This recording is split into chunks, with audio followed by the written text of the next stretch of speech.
Well, the price of gold has been under some pressure ever since last Friday's release of the better than expected non-farm payroll number for January.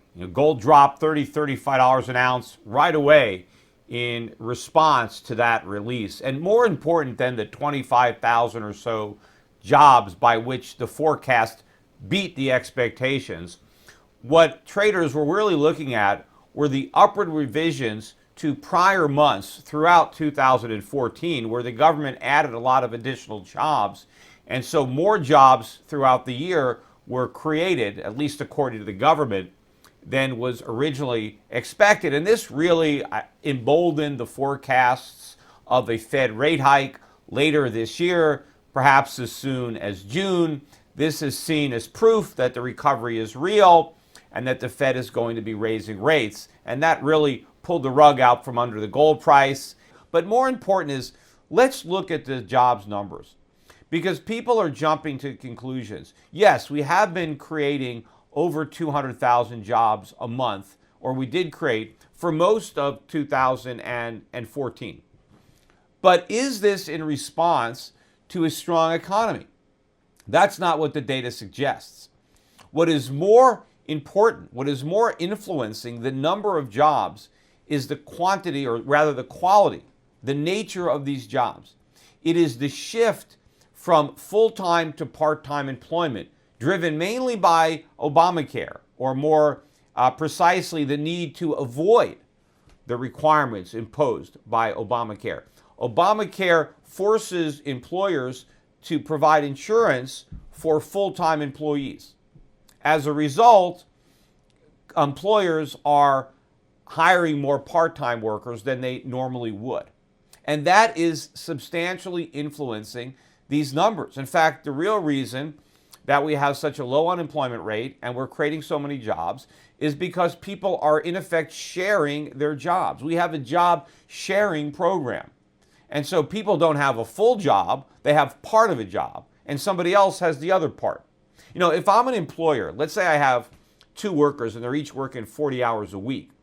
And if I need to cut back on my workforce, I can either fire one worker or I can reduce the hours on both. Let's say I reduce my full-time employees, instead of them working 40 hours a week, they only work 20. Assuming the rate of pay is the same, I've cut my labor costs in half. I have achieved my objective, but nobody is unemployed, right? Both of my workers still have jobs. So no one's lost a job, but they're sharing a job. They're working part-time. Maybe I cut their hours back to 10 hours a week. And then I actually hired two more guys. So now I have four guys working 40 hours instead of two guys working 80 hours. I've cut the hours in half, but I've doubled my workforce. According to the government, I've just created two jobs, even though what I have is four people sharing one job. According to the government, I've created two. This is what is going on. And so this is the primary reason that we've created so many jobs and that we have so few people unemployed, because so many people have a part of a job. And I think that people need to look at a lot of other economic data that is more important, that has not been skewed by Obamacare. But the reality is, traders are ignoring all of the bad economic data that they should be focusing on, and instead just remaining fixated on the jobs numbers. And I think they are positioned to be blindsided when the economy turns around. If your job picture, if you live by these part-time jobs, you die by the part-time jobs, because it is a double-edged sword. Because when companies start cutting back on workers because they have to reduce hours, they're also going to be firing more people, because they hired more people, they need to fire more people. If I want to cut back on the number of hours that my workers are working, and I have a lot of part-time workers, I'm going to have to be sending out more pink slips by numbers than would be the case if I was letting go of full-time workers. So it's going to work both ways. It's going to help pad the numbers on the way up, but it's going to depress them on the way down. So for now, it's the false belief that the economy is strong and that the Fed's going to raise rates based on a misunderstanding of what the jobs numbers really mean that is keeping a lid on the price of gold.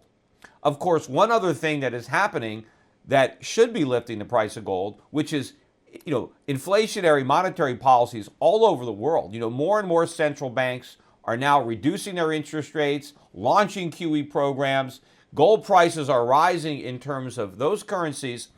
But the fact that everybody believes the dollar, right, the U.S. is going to be the lone holdout in the easy money parade, that is what's keeping gold prices from really going ballistic.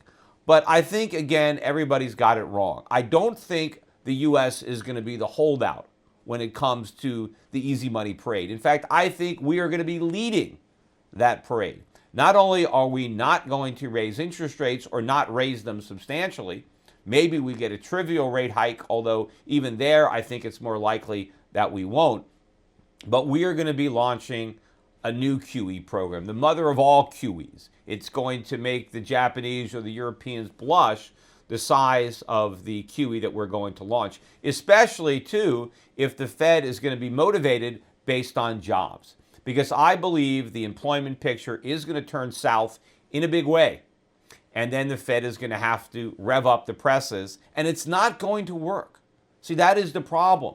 They are going to succeed in creating inflation, but they will not succeed in creating jobs. And so the more money they print to create jobs and the more the printing fails to deliver, the more they print in the future. Because, again, they are never going to question the validity of what they're doing, the efficacy of their plan.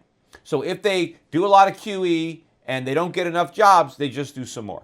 Right? And if the economy gets worse, it must mean we didn't do it big enough. So that is what's coming. And when the markets realize this, then it's going to be like taking, the lid off the pressure cooker when it comes to the price of gold, and it's going to be rising sharply. In the meantime, I continue to encourage people to accumulate as much physical gold and silver as they can before the rest of the financial community wakes up to this reality and they're rushing to buy these metals at much higher prices.